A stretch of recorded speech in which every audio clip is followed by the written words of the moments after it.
புத்தகங்களை வந்து படிக்காதீங்க, புத்தகங்களை வந்து நம்பாதீங்க அப்படின்னு இங்க ஒரு குரூப் வந்து இப்போ வந்து பேசிக்கிட்டு இருக்காங்க நம்ம ஊர்ல. புத்தகங்களை படிக்கக்கூடாது, ஆனா நான் என்ன சொல்றேனோ அதை மட்டும் நீங்க அதை நம்ப. ஏன்னா என்கிட்ட வாய் இருக்கு, அந்த வாயை வச்சு நான் பேசுவேன், நீங்க வந்து நம்ப. நான் சொல்ற கருத்துக்கு என்ன எவிடன்ஸுங்கிறதெல்லாம் நீங்க கேட்கக்கூடாது. ஆமா, நான் பேசுவேன், வந்து கேட்கணும் அப்படின்ற ஒரு விஷயம் இருக்கு. ஒரு விஷயம் இன்னைக்கு வரைக்கும் ரொம்ப சீரியஸா பேசப்பட்டுக்கிட்டே இருக்கு. 9/11 சிம்சன் கார்ட்டூனை பத்தி பேசணும். அதுல சொன்ன 90 விஷயங்கள் வந்து நடக்காம போயிருக்கு அப்படின்னு நீங்களே சொல்லியிருக்கீங்க. ஆனா அதே சிம்சன் கார்ட்டூன்ல 9/11 இரட்டை கோபுர தகர்ப்பு பத்தி வந்து சிம்பாலிக்கா வந்து சொல்லியிருப்பாங்க. அது மட்டும் எப்படி கரெக்டா அதே தேதியில நடந்துச்சு? எல்லாத்தையுமே பொறுப்பேற்க முடியாத ஒரு கூட்டம் இன்னொருத்த மேல பழி போடுறதுக்காண்டிதான் பாரு இலுமினாட்டி. விஜய் இன்னைக்கு ஜெயிச்சு வந்ததை யாரும் ஏத்துக்க முடியல. இது ஆர்கானிக்கா நடந்திருக்குமான்னு யாரும் நம்ப மாட்டாங்க. அப்ப என்ன பண்ணலாம், இவன் தான் செஞ்சிருப்பான் அப்படின்னு இவங்க வந்து நம்புறாங்க. எனக்கு ஒருத்தர் கமெண்ட் பண்ணியிருந்தாரு, ரொம்ப ஆச்சரியமா இருந்துச்சு எனக்கு. விஜய் அன்னைக்கு பதவியேற்பு விழாவில் கருப்பு கோட்டு போட்டு வந்ததை இவருடைய ஒய்ஃப் பார்த்து அவ்வளோ ஃபீல் பண்ணாங்களாம், அவ்வளோ கோவப்பட்டாங்களாம் இவங்க. ஏன்னா இவங்க வந்து இன்ஃப்ளூயன்ஸ் ஆனது இங்க உள்ள ஒரு நபரால. கருப்பு கோட்டு போட்டா யூத சதி அப்படின்ற மாதிரி இவங்க வந்து யோசிக்க ஆரம்பிச்சுட்டாங்க. ஓகேவா, என் ஃபோனு கூட தான் இங்கே வந்து கருப்பாக இருக்கு, அதை வந்து நம்ம வேற என்ன மாதிரி நம்ம வந்து பேச முடியும் அப்படின்ற ஒரு கேள்வி இருக்கு.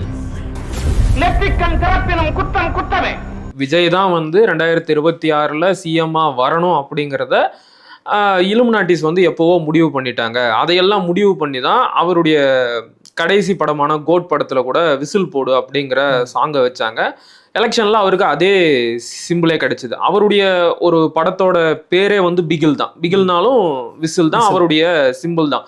ஸோ இது எல்லாத்தையுமே முன்கூட்டிய மக்களோட மனசுல இந்த அமைப்புகள், இந்த சீக்ரெட் சொசைட்டிஸ் வந்து ஆழமா விதைச்சிட்டாங்க. ரெண்டாவது, இவங்களோட உத்தரவுக்கு கட்டுப்பட்டு விஜய் அரசியலுக்கு வந்துட்டாரு. இது எல்லாமே அவங்களோட கருத்து, நான் உங்களுக்கு புரியறதுக்காக சொல்றேன். இவங்களோட உத்தரவுக்கு கட்டுப்பட்டு விஜய் அரசியலுக்கு வந்துட்டாரு. ஆனா மக்கள் வந்து ஓட்டு போடணும். அவங்க எல்லாரையும் மேனிப்புலேட் பண்றதுக்கு என்னெல்லாம் செய்ய முடியுமோ, ஊடகங்களை கட்டுப்படுத்துறது, ரீல்ஸ், சோஷியல் மீடியா மூலமா அவங்களோட தரவுகளை திரட்டி அவங்கள வந்து விஜய்க்கு ஓட்டு போடுற மாதிரி மாத்துறது. உங்களுக்கு தெரியாத ஒன்றும் இல்லை, கேம்பிரிட்ஜ் அனலிட்டிக்கா ஏற்கனவே இப்படி ஒரு சர்ச்சையில சிக்கினாங்க. மக்களோட தரவுகளை எல்லாம் திரட்டி அவங்களோட ஓட்டு போடுற முடிவை வந்து மேனிப்புலேட் பண்ற அளவுக்கு கேம்பிரிட்ஜ் அனலிட்டிக்கா செயல்பட்டுச்சுன்னு அவங்க மேலேயும் குற்றச்சாட்டு வைக்கப்பட்டுச்சு. இப்ப அதே வேலையைத்தான் விஜய்க்காக இந்த சீக்ரெட் சொசைட்டி செஞ்சது, அதனால தான் இவர் ஆட்சிக்கு வந்தாரு அப்படிங்கிற வரைக்கும் லிங்க் பண்றாங்க. ஓகே, என்ன சொல்றது, ஒரு மாதிரி ஜீரணிச்சிக்க முடியாத கற்பனை தான். ஆனா இதைத்தான் அவங்க சொல்றாங்க. Right, okay. இப்போ கெவின் பால் நாளைக்கு சிஎம் ஆகிறாருன்னா அது நடக்கவே முடியாத ஒரு விஷயம் நடந்திருக்கு. பட் விஜய் சிஎம் ஆகிறாருன்றது ஒரு ஆச்சரியமே கிடையாது. ஏன்னா அவர் 2009 இருந்து பேசிட்டு இருக்காரு. எனக்கு தெரிஞ்சு என் நாலேஜ் படி அவருக்கு எத்தனை வருஷத்துக்கு முன்னால அந்த ஆசை இருந்திருக்கும் யோசிச்சு பாருங்க. அப்போ 2009 இருந்து இவருடைய பார்ட்டியை வந்து அதான் இவருடைய ஆர்கனைசேஷனை வந்து ஒரு ஆக்டிவாக வச்சு மக்களை போய் சந்திக்கன்னு சொல்லி மீட் பண்ண வச்சு 15 வருஷம் இவர் வந்து வேலை பார்த்துருக்காரு. ஓகேவா, ஒரு ஸ்டார் பவர் ஒன்று இருக்கு, இவங்க வந்து ஒர்க் பண்ணியிருக்காங்க. இதனுடைய விளைவு தான் இதுவே தவிர, இப்போ கெவின் பால் திடீர்னு ஒரு நாள் சிஎம் ஆனாருன்னா கண்டிப்பா அது வந்து இவங்க தான், வேற வாய்ப்பே இல்லை. யார் என்னன்னே தெரியாத ஒருத்தர் திடீர்னு எப்படி சிஎம் ஆவான்? சிஎம் ஆகும். ஆனால் விஜயை பொறுத்த வரைக்கும் ஆர்கானிக்கா இவருடைய ஸ்டார், இப்போ நம்ம தமிழ் சினிமாவில் 100 ஆக்டர் இருக்காங்க. ஆனா மக்கள் யாரை ஏற்றுக்கொண்டா ஒரு 5 பேர் தான். ரஜினிகாந்த், கமலஹாசன், அஜித் குமார், விஜய். ஏன் அப்போ இவங்க மட்டும் ஏன் ஸ்டார் பவரா மாறுறாங்க? மக்கள் ஏன் இப்படி கிரேஸா மாறுறாங்க? விஜயை பார்த்துட்டா எல்லாம் கண்ணீர் விட்டு அழுகுறாங்களே எப்படி அப்படின்னா, இதெல்லாம் மக்கள் மத்தியில உருவாக்கப்பட்ட ஒரு விஷயமா நான் பார்க்கல. ஏன்னா நேச்சுரலா மக்கள் ஸ்கிரீன்ல பாக்குறாங்க. இப்போ சிம்புவை வந்து நீங்க பாத்தீங்கன்னா சிம்புக்கு ஃபேன்ஸ் அதிகமா, இங்க ஃபேன்ஸ் அதிகமா, விஜய் தான் ஃபேன்ஸ் அதிகம். அப்போ சிம்புக்கும் ஒரு பிளாட்ஃபார்ம் இருக்கு. ஆனால் சிம்பு ஏன் மக்கள் பார்க்கல, விஜய் ஏன் பார்க்குறாங்கன்னா இவருடைய ஸ்டார் பவர். அப்போ இது நேச்சுரலாக உருவான ஒரு விஷயம். இதை இவர் பயன்படுத்தி இவர் பாலிடிக்ஸ்க்கு வராரு. ஓகே, அப்போ எது சாதகம் அப்படின்னு பார்க்கணும். கெவின் பால் அரசியலுக்கு வர்றதுன்றது பெரிய விஷயம், இவர் வர்றதுன்றது நேச்சுரல். ஏன்னா இவர் 2009 இருந்து ஆக்டிவா பேசிக்கிட்டு இருக்காரு. 15 வருஷமா கிரவுண்ட்ல வந்து ஒர்க் பண்ணியிருக்காரு. ஆமா, அப்படிலாம் பாக்குறப்போ ஃப்ரீபீஸ் கூடாதுன்னு சொன்னாரு. இவர் தான் ஃப்ரீபீஸ் வந்து கொடுத்துக்கிட்டு இருக்காரு, அது வேற விஷயம். அப்போ எல்லாமே ஆர்கானிக்கா நடக்கிற விஷயத்த நம்ம வந்து நம்ம அதுக்கு ஒரு மோட்டிவ் கொடுக்க வேண்டாம் அப்படின்னு நான் பாக்குறேன். சரி, இப்ப இவ்வளோ தியரிஸ் வந்து முன்வைக்கப்படுது இல்லையா இந்த சீக்ரெட் சொசைட்டி பத்தி, இதையெல்லாம் யாராச்சும் டிஸ்ப்ரூவ் பண்ணியிருக்கிறாங்களா? அதுக்கெல்லாம் ஏதாச்சும் எவிடன்ஸோட புத்தகங்கள் எழுதப்பட்டு இருக்கா? நிறைய புத்தகங்கள் இருக்கு நம்ம சொல்லலாம். ஆனா புத்தகங்களை வந்து படிக்காதீங்க, புத்தகங்களை வந்து நம்பாதீங்க அப்படின்னு இங்க ஒரு குரூப் வந்து இப்போ வந்து பேசிக்கிட்டு இருக்காங்க நம்ம ஊர்ல. புத்தகங்களை படிக்கக்கூடாது, ஆனா நான் என்ன சொல்றேனோ அதை மட்டும் நீங்க அதை நம்ப. ஏன்னா என்கிட்ட வாய் இருக்கு, அந்த வாயை வச்சு நான் பேசுவேன், நீங்க வந்து நம்ப. நான் சொல்ற கருத்துக்கு என்ன எவிடன்ஸ்ங்கிறதெல்லாம் நீங்க கேட்கக்கூடாது. ஆமா, நான் பேசுவேன், வந்து கேட்கணும் அப்படின்ற ஒரு விஷயம் இருக்கு. ஆனா இது உண்மை. ஆக்சுவலி வந்து புத்தகத்தை மட்டுமே படிச்சா அதுவும் போதாது. இப்போ வந்து புத்தகத்தை வந்து இவங்க எப்படி பாக்குறாங்கன்னா, எவனோ ஒண்ணு எதையோ ஒண்ணு எழுதியிருப்பான், அதை எப்படி நம்ம நம்ப முடியும் அப்படின்னு கேட்குறாங்க. ஆனால் வரலாற்று புத்தகங்களை பொறுத்த வரைக்கும் அது எப்படி ஒர்க் ஆகும் அப்படின்னு நான் ஒரு சின்ன ஒரு இன்ட்ரோ கொடுத்துட்றேன். ஒரு புத்தகத்தை ஒருத்தர் எழுதுறாருன்னா அவர் பாட்டுக்கு யோசிச்சு அவர் பாட்டுக்கு ஒன்று வந்து எழுதினாருன்னா அதை வந்து கண்டுக்க மாட்டாங்க யாருமே. அகாடமிக்லாம் அந்த புத்தகம் வந்து போகவே போகாது. ஆனால் நீங்கள் இப்போ வரலாற்று புத்தகம் எழுதுறீங்கன்னா, இப்போ நீங்கள் பிளேட்டோ பற்றி, கிரீக் லிட்ரேச்சர் பற்றி நீங்கள் வந்து எழுதுறீங்கன்னா, பிளேட்டோ அவர் என்ன சொன்னார், பிளேட்டோவுடைய ஒரிஜினல் சோர்ஸ் யார், பிளேட்டோ பற்றி யாரெல்லாம் எங்கெங்கெல்லாம் பேசியிருக்காங்க, அந்த பேசுகிற ஆட்களை நம்ம வந்து நம்ப முடியுமா, அவங்களுக்கு ஒரு மோட்டிவ் இருக்குமா, அவங்க பிளேட்டோவை வந்து தப்பாக காட்டாமல் அவரை பெருமைப்படுத்தி மட்டும் தான் காட்டுறேன்னு சொல்லி அப்படி காமிச்சாங்களா? இந்த மாதிரி நிறைய விஷயங்களுக்கு வரலாற்று ஸ்டடீஸ்க்குனே அதுக்கு தனியாக ஃபார்முலாஸ்லாம் உண்டு. இப்படி இருந்தால் மட்டும் தான் நம்ம வந்து ஏற்றுக்க முடியும் அப்படின்னு சொல்லி. இப்போ ஃபார் எக்ஸாம்பிள் நீங்கள் ஒரு வரலாற்றில் இருக்கிற ஒருத்தர் பற்றி நீங்கள் வந்து பேசுறீங்கன்னா, அவர் ரொம்ப மோசமாக தோத்துருப்பார், இல்லைனா ஒரு பெண் விஷயத்தில் ரொம்ப மோசமாக விழுந்திருப்பார். அவரை பற்றி இவங்க வந்து ரெக்கார்ட் பண்ணுறாங்கன்னா, அவருடைய ஃபாலோவர்ஸ் அதை ரெக்கார்ட் பண்ணுறாங்கன்னா அதுக்கு ஒரு காரணம் இருக்கும். ஏன்னா ஃபாலோவர்ஸே வந்து ரெக்கார்ட் பண்ணுறான், இவர் தோத்து போனவரை தான் இவரை காட்ட வேண்டிய தேவையில்லை, ஆனால் இவன் காட்டுறான்னா இது உண்மையாக இருக்க வாய்ப்பு உண்டு அப்படின்ற இது ஒரு ஃபார்முலா. அதே மாதிரி இவருடைய எனிமீஸ் இருப்பாங்கல்ல, அந்த எனிமீஸ் என்ன பண்ணுவாங்க, இவரை காலி பண்ணுறதுக்காக வரலாற்றில் இவரை பற்றி தப்பாக வந்து எழுதி வைப்பாங்க. அப்புறம் வரலாற்று ஆசிரியருடைய நோக்கம் என்னன்னா, எழுதினவன் யாரு, அவனுடைய நோக்கம் என்ன, இவருடைய சப்போர்ட்டர்ஸ் என்ன சொல்றாங்க, எனிமீஸ் என்ன சொல்றாங்க, அத்தனையும் பகுப்பாய்ந்து தான் இவர் ஒரு புத்தகத்தை வந்து எழுதுவார். இவ்வளோ ஆய்வுகளோட எழுதப்பட்ட ஒரு விஷயத்தை நம்ம அதெல்லாம் சும்மா எழுதுறான்னு நம்ம சொன்னோம்னா அது நம்ம மேல உள்ள பிழை. அதே மாதிரி முழுக்க கற்பனையாக எழுதப்பட்ட புத்தகங்களும் உண்டு, வரலாறுன்னு சொல்லி எழுதப்பட்ட புத்தகங்களும் உண்டு. அதெல்லாம் வந்து நம்ம வந்து கண்டுக்க வேணாம். பட் சைட்டேஷனா என்ன, அகாடமினா என்ன, பீர் ரிவ்யூனா என்ன, வரலாற்று ஆய்வுனா என்ன, ஆர்கைவல் ரிசர்ச்னா என்ன, இதெல்லாம் இருக்கு. இது எதுவுமே நான் வந்து ஏற்றுக்க மாட்டேன் அப்படின்னு சொல்றவங்களும் நம்ம வந்து கண்டுக்க வேண்டாம். ஆனால் இங்கே அப்படி ஒரு மூவ்மெண்ட் வந்து இங்கே உருவாக்கப்பட்டிருக்கு நம்ம ஊரில் ஒரு சில ஆட்களால், இல்லையா? அப்போ இலுமினாட்டி பற்றி நிறைய புத்தகங்கள் வந்திருக்கு. இலுமினாட்டி இருக்கு அப்படின்னு சொல்லி 100 புத்தகங்கள் இருக்கும், இல்லைன்னு சொல்லி ஒரு 150 புத்தகங்கள் இருக்கு. நான் என்ன சொல்றேன்னா, ஆடியன்ஸ்க்கு நீங்கள் வந்து ரெண்டுமே படிங்க, இதையும் படிங்க. உங்களுக்கு ஒரு விஷயம் வந்து கன்வின்ஸ் ஆகும்ல. ஆமாங்க, நீங்க இப்போ பண்ற ஒரு தவறு என்னன்னா, ஒருத்தர் சொல்ற கருத்தை மட்டும் அப்படியே ஃபாலோ பண்ணி அப்படியே போயிடுறது. அப்படி பண்ணக்கூடாது. 2 பக்க கருத்தையும் நம்ம கேட்டுக்கிட்டு நம்ம ஒரு முடிவுக்கு வரணும். நம்ம முடிவுன்றது சும்மா வரக்கூடாது, பேஸ்ட் ஆன் திஸ் டேட்டா வைப்பாங்க, ஆர்குமெண்ட்ஸ் வைப்பாங்க, இதெல்லாம் பேஸ் பண்ணி நம்ம ஒரு முடிவுக்கு வரணும். ஆனால் இங்கே அந்த ஒரு போக்கு இல்லை அப்படின்ற ஒரு வருத்தம் எனக்கு இருக்கு. ஓகே. அப்போ ஏற்கனவே வந்து இந்த தியரிஸ் வந்து டிஸ்ப்ரூவ் பண்ணப்பட்டிருக்கு, கரெக்டா? ஆனால் வந்து ஒரு விஷயம் இன்னைக்கு வரைக்கும் ரொம்ப சீரியஸாக பேசப்பட்டுக்கிட்டே இருக்கு. 9/11 சிம்சன் கார்ட்டூனை பற்றி பேசணும்.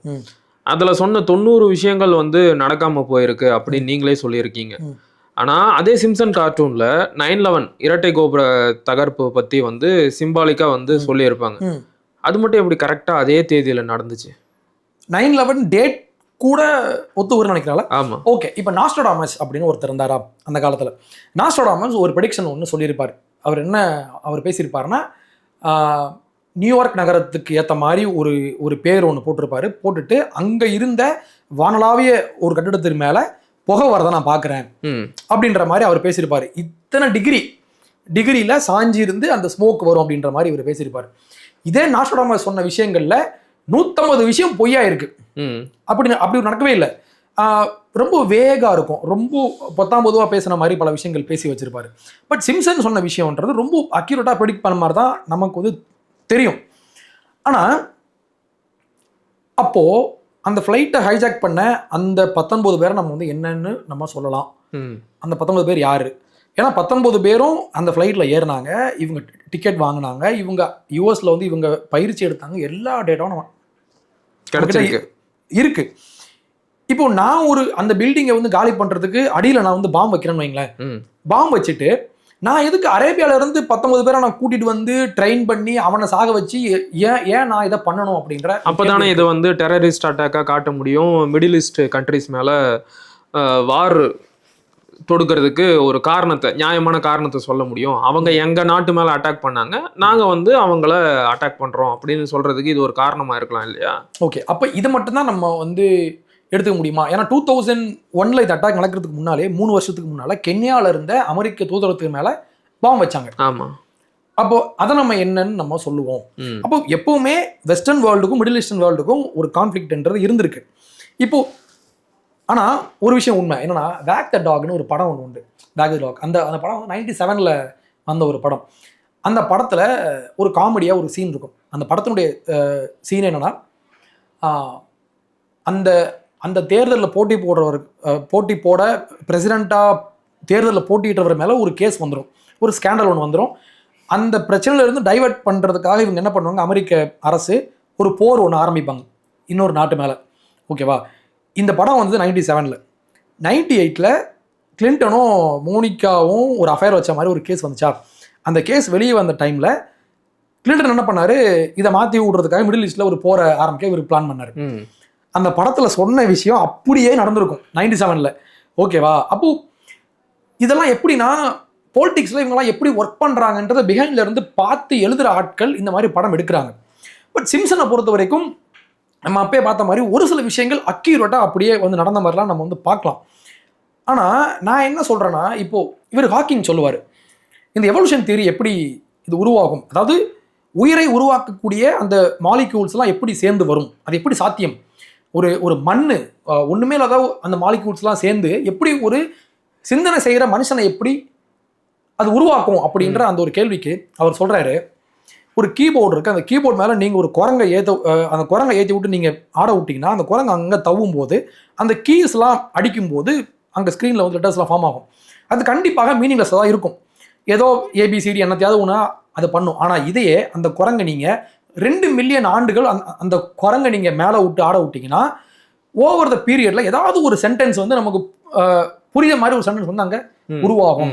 அப்போ இதெல்லாம் ஆக்சிடென்ட். அப்போ டைம் எவ்வளோ டைம் நம்ம கொடுக்குறோம், ஒரு குரங்கு ஏறி ஆடுறதுக்கு நம்ம 10 வருஷம் கொடுத்தோம்னா வராது. அதே நம்ம மில்லியன் வருஷம் நமக்கு அது கொடுத்தோம்னா அது மேலே ஏறி ஆடி ஆடி புது சென்டென்ஸ்லாம் ஃபார்ம் ஆகி ரேண்டமாக விழுந்தாலும் அதுலேயும் கூட ஒரு மீனிங் கிடைச்சிரும். இதைத்தான் வந்து டாக்கின்ஸும் அவர் பேசியிருப்பாரு. உலகில் உள்ள மாலிக்யூல்ஸ் எல்லாம் சேரும்போது ஒரு 2 மாலிக்யூல் சேர்ந்து ஒரு 10 லட்சம் ஆண்டுகளுக்கு ஒரு 10 வருஷம் கழிச்சு பார்த்தீங்கன்னா பெருசாக ஒன்றும் இருக்காது. அதுவே திருப்பி சேரும்போது டைம் பீரியட் அதிகமாகும் போது அந்த மாலிக்யூல்ஸ்லாம் சேர்ந்து ஒரு அறிவுள்ள ஜீவனை உருவாக்கும். இது வந்து இது வந்து எவல்யூஷன் தியரியில் உள்ள ஒரு முக்கியமான கான்செப்ட். எப்படி உயிர் உருவாச்சு அப்படின்றதுக்கு இவங்க சொல்லுவாங்க. இது நம்ம இங்கே நம்ம அப்ளை பண்ணி பார்க்கலாம். சிம்சன் 30 வருஷமாக பேசின விஷயங்கள் எத்தனை விஷயம் நடந்திருக்கு, அது முக்கியமான ஒரு கேள்வி. அதே மாதிரி எத்தனை ஆக்டர் இங்கே வந்து நான் அரசியலுக்கு வரேன்னு சொல்லி எத்தனை பேர் ஜெயிச்சிருக்காங்க அப்படின்ற ஒரு கேள்வியும் இருக்கா. அப்படி பார்க்குறப்போ இதெல்லாம் நான் எப்படி பார்க்குறேன்னா, ஒரு சில விஷயங்கள் அக்யூரேட்டாக நமக்கு இருந்தாலுமே சிம்சன் மாதிரி 30 வருஷம் ஓடக்கூடிய ஒரு 100கணக்கான எபிசோட்ஸ் கொண்ட ஒரு சீரியஸில் ஒரு அரசியல் சார்ந்து ஒரு கதையை நீங்கள் வந்து சொல்லும்போது இப்படி இருந்தால் இப்படி இருக்கும் நீங்கள் அப்படி எடுத்து வைக்கிறப்போ இது நடக்க சாத்தியம் இருக்கு அப்படிதான் நான் பாக்குறேன். அதை வச்சு நம்ம வந்து பாருங்க இவங்க அன்னைக்கே பிளான் பண்ணிட்டாங்க நம்ம சொல்ல தேவையில்ல. சரி, இப்ப இலுமினாட்டி அப்படிங்கிற சீக்ரெட் சொசைட்டியை விட்டுருவோம். ஆனா ஏதோ ஒரு விதத்துல சில குரூப்ஸ் வந்து இன்னைக்கும் நம்மளுடைய பாலிடிக்ஸை கண்ட்ரோல் பண்றாங்க. நான் வந்து இப்படி சொல்றேன், சில கார்பரேட் கம்பெனிஸ் வந்து நம்முடைய கவர்மெண்டோட பாலிசிஸையே வந்து கண்ட்ரோல் பண்றாங்க. அவங்களுக்கு தேவைப்படுற மாதிரி அவங்களுக்கு சாதகமா கவர்மெண்ட் பாலிசிஸ் வந்து வகுக்கப்படுது. அப்ப இவங்களை இலுமினாட்டின்னு சொல்லலாம் இல்லையா? ரைட், ஆமா. இப்போ நீங்க வந்து பேர் வச்சுக்கலாம், ஆனா அந்த இவங்க எதை மெயின் பண்றாங்கன்றது முக்கியம். இப்போ நீங்க வந்து இலுமினாட்டி அப்படின்னு இவங்க பேசுறவங்க யூதர்கள் மட்டும் தான். ஒரு ஜூஸ் கூட போய் ஒரு கனெக்ஷன் ஒன்று போடுவாங்க. இப்போ நான் என்ன சொல்றேன்னா, மெடிக்கல் கம்பெனிஸ்ன்றது உண்மை, அவங்களுக்கு மெடிக்கல் ப்ராஃபிட்டுக்காக இவங்க மேனிபுலேட் பண்றாங்கன்றதுலாம் உண்மை, நான் அதை ஒத்துக்கிறேன். ஃபார் எக்ஸாம்பிள் இப்போ மேற்கத்திய நாடுகளில் வந்து இப்போ இந்த டிரான்ஸ் இஷ்யூன்றது ஒரு பெரிய ஒரு இஷ்யூவா இருக்கு. ஆண்களை வந்து பெண்களா மாத்துறேன், பெண்களை ஆண்களை மாத்துறேன்னு சொல்லி இதுக்கு எவ்வளவு செலவு ஆகுது தெரியுமா? எத்தனையோ லட்சம், 30 லட்சம் ரூபாய் இதுக்கு வந்து இவங்க ஸ்பெண்ட் பண்றாங்க. நம்ம ஊர் மதிப்புப்படி பிரஸ்ட்டை அறுத்து ஆனா மாத்துறேன் அப்படின்னு சொல்லி பண்றதுக்கு 30 லட்சம் ரூபாய் செலவு பண்றாங்க. இங்க ஒரு பெரிய மார்க்கெட் இருக்கு. இந்த மார்க்கெட்டை பயன்படுத்தி தான் இங்க உள்ள நிறைய கம்பெனிஸ் என்ன பண்றாங்க, இதை வந்து புஷ் பண்றாங்க. நீ வந்து ஆணா மாறலாம் பெண்ணா மாறலாம், இது ஒன்றும் தப்பு இல்லை, இது வந்து இயற்கை தான் சொல்லி பிள்ளைங்களை குழப்புறாங்க. அதுக்கு பின்னால் ஒரு மோட்டிவ் இருக்கு. ஆனால் மோட்டிவ் இருக்கு, நான் இதை மறுக்கல. ஆனால் ஒரு தனிநபர் ஒரு கம்பெனி நடத்தி இவன் லாபத்துக்காக ஒரு சில தவறுகள் செய்யறத நம்ம வந்து உலகாவிய ஒரு கான்ஸ்பிரசி நம்ம பார்க்க வேண்டியது ரொம்ப அதிகமோ அப்படின்னு எனக்கு தோணுது. இப்போ உங்களுக்கு லாபம் வேணும்னு சொல்லி தான் பாலில் வந்து இவன் வந்து வாட்டரை ஊத்துறான். ஓகே, உடனே இவன் வந்து பால் கம்பெனிஸ் கூடலாம் இவனுக்கு வந்து கனெக்ஷன் இருக்கு, இவன் வந்து அந்த மார்க்கெட்டை காலி பண்ண ட்ரை பண்றான் அப்படின்னு நம்ம பெருசாக பேச வேண்டாம். இவனுக்கு ப்ராஃபிட் வேணும், அதனால தண்ணியை ஊத்துறான், அவ்வளவுதான். அப்படிதான் நம்ம பார்க்கணும். அப்போ unless we have a motive, நமக்கு ஒரு மோட்டிவ் இருந்தால் மட்டும் தான் நம்ம இவங்கள பெருசாக நம்ம வந்து லிங்க் பண்ணணும். மற்றபடி நிறைய ஃபார்மா கம்பெனிஸ்லாம் இன்னைக்கு இதில் ஆக்டிவாக வந்து இவங்க வந்து வேலை பார்த்துட்டு இருக்காங்க. இதை வந்து நான் வந்து மறுக்க மாட்டேன். இதே மாதிரி தான் இந்த வீகனிசம் அப்படின்னு பேசுறதும் பின்னால் நிறைய கதைகள்லாம் உண்டு. ஆனால் இப்படி தனிப்பட்ட ஒரு கம்பெனி லாப நோக்கத்திற்காக கேபிட்டலிசமை பயன்படுத்தி இவன் இஷ்டப்போக்கில் ஒரு விஷயம் பண்ணுறான்றதுனாலேயே இதெல்லாம் உலகம் தழுவிய ஒரு கான்ஸ்பிரசி அப்படின்னு நம்ம பார்த்தோம்னா அது ரொம்ப அதிகமான ஒரு பயமோ அப்படின்னு எனக்கு தோணுது. ஓகே, கரெக்டான புள்ளிக்கு வந்துட்டீங்க. இப்போ இவ்வளோ தூரம் நீங்கள் தெளிவுபடுத்திட்டீங்க. ஆனாலும் கூட சில பேர் இந்த இலுமினாட்டி கான்ஸ்பிரசி தியரியை இன்னைக்கும் ரொம்ப வலுவாக பேசிக்கிட்டே இருக்கிறாங்க. இவங்களுடைய மனநிலை என்னவா இருக்கும்? எதுக்காக இவங்க தொடர்ச்சியாக இப்படிப்பட்ட ஒரு சதி கோட்பாடுகளை பற்றி பேசிக்கிட்டே இருக்கிறாங்க? எந்த ஒரு அடிப்படை சான்றும் இல்லாமல் ஒரே ஒரு குறிப்பிட்ட யூத இனத்தை மட்டும் குறி வச்சு அவங்க மேலே எல்லா பழிகளையும் தூக்கி போட்டு நடக்கிற எல்லா கெட்ட நிகழ்வுகளுக்கும் இவங்க மட்டும்தான் காரணம், இவங்க தான் அந்த சீக்ரெட் சொசைட்டி, இவங்க தான் இலுமினாட்டி, இவங்க தான் மனித குலத்திற்கே எதிரி அப்படின்னு தொடர்ச்சியாக பேசிக்கிட்டே இருக்கிறாங்க இல்லையா? இவங்களுடைய மனநிலை எப்படிப்பட்டது? ஏன் இவங்க இதை தொடர்ந்து பேசணும்? ஓகே, மேட் ரிட்லின்னு ஒரு சயின்டிஸ்ட் ஒருத்தர் இருக்காரு, அவர் அறிவியல் சார்ந்த. மறுபடியும் சொல்லுங்க, யாரு? Matt Ridley. MATTRIDLEY. Matt Ridley British அறிவியலாளர். அறிவியல் சார்ந்த பல புத்தகங்கள்லாம் இவர் எழுதியிருக்காரு. இவர் வந்து நான் ஒரு இன்டர்வியூ ஒன்று பார்த்தேன். அவர் பேசுறாரு, உலகம் வெப்பமயம், இந்த குளோபல் கிளைமேட் சேஞ்ச் இருக்கு இல்லையா, இது நடக்குது. ஆனால் ஐரோப்பாவில் இப்போ என்ன பண்ணுறாங்கன்னா கிளைமேட் சேஞ்ச் வந்து உலகமே அழிஞ்சு போயிடும் அப்படின்ற அளவுக்கு இன்னைக்கு வந்து இவங்க பேசிக்கிட்டு இருக்காங்க. For example, carbon di oxide வந்து வெளியிடுறோம், எல்லாருமே வெளியிடுறோம், ஃபாசில் ஃபியூல் மூலமாக நம்ம வெளியிடுறதுனால சூழ்நிலை வந்து மாறுது. இதுல பிரச்சனை உண்டு. ஆனா இவங்க அதை எப்படி சொல்லுவாங்கன்னா, உலகம் அழிகிற அளவுக்கு நீ வந்து CO2 வந்து வெளியிடுற, அப்ப CO2 வந்து காலி பண்ணு அப்படின்னு இவங்க பேசுறாங்க. அப்ப CO2 காலி பண்ணு அப்படின்னு பேசுறது யாரும் பாத்தீங்கன்னா அத்தனை பேரும் ஈவி கம்பெனி, அத்தனை பேரும் ஈவி வச்சிருக்கான், ஈவி வந்து மேனுஃபேக்சர் பண்றான். அப்ப என்னன்னா நீ ஈவி மேனுஃபேக்சர் பண்றதுக்காக இங்க வந்து நீ பேசிட்டு இருக்க. அப்போ இந்த கிளைமேட் சேஞ்ச் அப்படின்ற ஒரு விஷயத்துக்கு லாபி பண்றவன் அத்தனை பேருமே ஈவி கம்பெனியுடைய ஓனரா இருக்கான். ஓகே, அப்ப இது ஒரு பிசினஸ் தான். ஏன் பிசினஸ் நான் வளர்க்கணும், நான் உன்ன காலி பண்றேன் அப்படின்ற ஒரு விஷயம். இதனாலதான் இவங்க என்ன பண்றாங்கன்னா, உலகம் அழிஞ்சிரும், உலகம் அழிய போகுது. 1970 இவங்க வந்து பேசியிருப்பாங்க அடுத்த 10 வருஷத்துல உலகம் அழிஞ்சிரும்னு. இன்னைக்கு வரைக்கும் உலகம் அப்படிதான் இருக்கு. ஆனா CO2 பாதிப்பு இருக்கானா இருக்கு, மனுஷங்க அதை வெளியிடுறாங்க. ஆனா அது இவங்க காட்டுற அளவுக்கு இல்லை. ஓகே, இதை பேசுறப்போ அவர் சொல்லுவாரு, ஏன் பொலிட்டீஷியன்ஸ் ஐரோப்பாவில் இந்த கிளைமேட் சேஞ்சை வந்து இவ்வளோ அதிகமாக எடுத்துகிட்டு போகிறாங்க அப்படின்னா, நாளைக்கு அவங்க ஊரில் ஒரு தீ பிடிக்குது, ஒரு காட்டு தீ ஒன்று பரவுது, இல்லை ஒரு மழை பெய்யலை, எல்லாத்துக்கும் இவங்க என்ன பண்ணுவாங்கன்னா பாரு கிளைமேட் சேஞ்ச் அப்படின்னு சொல்லி இவங்க மேலே பழி போடுறாங்க. இப்போது கலிஃபோர்னியா வந்து தீ பிடிக்குது, அதுக்கு என்ன சொல்கிறான், இந்த பக்கம் பாரு வெதர்லாம் மாறிடுச்சு, சூடாகுது இந்த பூமி அப்படின்ற மாதிரி இவன் சொல்கிறான். அதே ஆள் தான் என்ன சொல்றான்னா, மழை பெஞ்சாலும் பாரு கிளைமேட் சேஞ்சுன்னு சொல்றான்.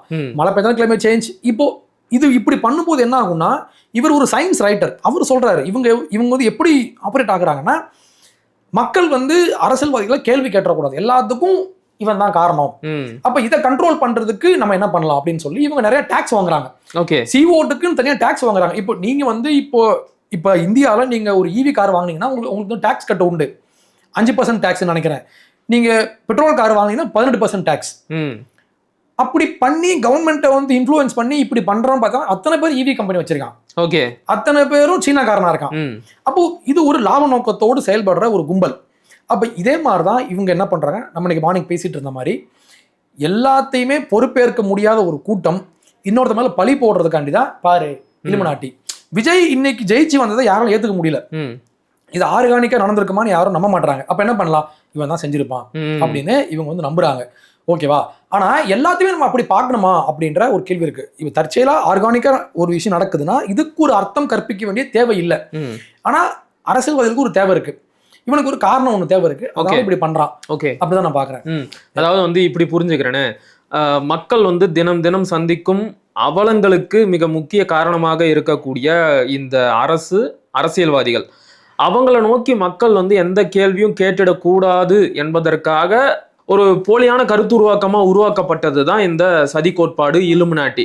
நான் வந்து இதையெல்லாம் செய்யல, மேல இருந்து ஒருத்தன் எல்லாத்தையும் கண்ட்ரோல் பண்ணிக்கிட்டு இருக்கான், அவன் தான் எல்லாத்தையும் வந்து கட்டுப்படுத்துறான் அப்படின்னு யாரோ ஒரு கண்ணுக்கு தெரியாத எதிரி மேல எல்லா பழியையும் தூக்கி போட்டுட்டா மக்கள் வந்து அவனை நோக்கி பார்த்துக்கிட்டு இருப்பாங்க, அவனை வந்து கேள்வி கேட்க முயற்சி பண்ணுவாங்க. ஆனா உண்மையான எதிரி இந்த அரசை நோக்கி எந்த கேள்வியும் கேட்க மாட்டாங்க அப்படிங்கறதுனால இந்த தியரிஸ் எல்லாம் வந்து பேசப்படுது. அப்படி எடுத்துக்கலாம். உண்மை. இதனுடைய மூலம் என்னன்னு பாத்தீங்கன்னா கோல்டு வார். கோல்டு வார் நம்ம அப்பயே பேசின மாதிரி KGP CIA இவங்க 2 பேரும் மாத்தி இவனை கால் பண்ண இவன் அப்படி பண்ணோடனே இது அங்க இருந்து ஆரம்பிச்ச விஷயம் தான் இது. இப்போ என் மேல ஃபால்ட் கிடையாது, நான் உனக்கு காலி பண்றேன்னா இவன் தான் காரணம் அப்படின்ற மாதிரி 2 பேரும் மாத்தி பேசிக்கிட்டாங்க, மாத்தி பழிய போட்டுக்குவாங்க. இதைத்தான் இப்போ வந்து நம்ம பண்ணிக்கிட்டு இருக்கோம். அப்போ மக்கள் என்ன செய்யணும்னா லாஜிக்கா நீங்க உட்காந்து யோசிங்க. விஜய் கருப்பு கோட்டு போட்டு, எனக்கு ஒருத்தர் கமெண்ட் பண்ணியிருந்தார், ரொம்ப ஆச்சரியமா இருந்துச்சு எனக்கு.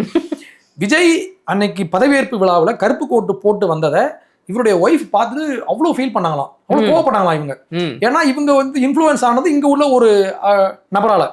கருப்பு கோட்டு போட்டா யூத சதி அப்படின்ற மாதிரி இவங்க வந்து யோசிக்க ஆரம்பிச்சுட்டாங்க. ஓகேவா? என் போனு கூட தான் இங்க வந்து கருப்பா இருக்கு, அதை வந்து நம்ம வேற என்ன மாதிரி நம்ம வந்து பேச முடியும் அப்படின்ற ஒரு கேள்வி இருக்கு. ஸோ குறியீடு அப்படின்ற விஷயம்லாம் உண்மை. இது வந்து ஆக்கல்ட்டுன்னு சொல்ற அந்த பில்லி சூனியம் பண்றவங்க பயன்படுத்திக்கிட்டு இருந்த அந்த சிம்பாலிசம் இவங்களும் எடுத்துக்கிட்டதுனால இன்னைக்கு எல்லாமே இவங்க சிம்பாலிசம் பார்க்க ஆரம்பிச்சிட்டாங்க. அப்ப நம்ம அப்படி பார்க்க வேண்டிய அவசியம் இல்லைன்னு நான் வந்து நினைக்கிறேன். நம்ம கேட்க வேண்டிய கேள்வின்றது ஆளும் பக்கத்தை பார்த்து நம்ம கேள்வி கேட்கணும். ஆனா இல்லைங்க அவன் செஞ்சான் இவன் செஞ்சான் நம்ம பேச வேண்டிய தேவையில்லை. ஓகே, புரியுது. இது வந்து ஒரு அறிமுகமா இருக்கும் அப்படின்னு நினைக்கிறேன். இது நாள் வரைக்கும் இந்த சதி கோட்பாடுகளை எல்லாம் நம்பிக்கொண்டு இருந்த நம்முடைய உறவுகளுக்கு இது வந்து ஒரு விழிப்புணர்வை ஏற்படுத்தக்கூடிய காணொலியா இருக்கும். மேற்கொண்டு நம்முடைய உறவுகள் இது தொடர்பாக ஏதாச்சும் தெரிஞ்சுக்கணும் அப்படின்னு விருப்பப்பட்டாங்கன்னா நாம வந்து இதை பத்தி இன்னும் கொஞ்சம் விரிவா பேசலாம். பல கருத்துக்களை பகிர்ந்துக்கிட்டீங்க, மிக்க மகிழ்ச்சி. நன்றி. நன்றிண்ணா.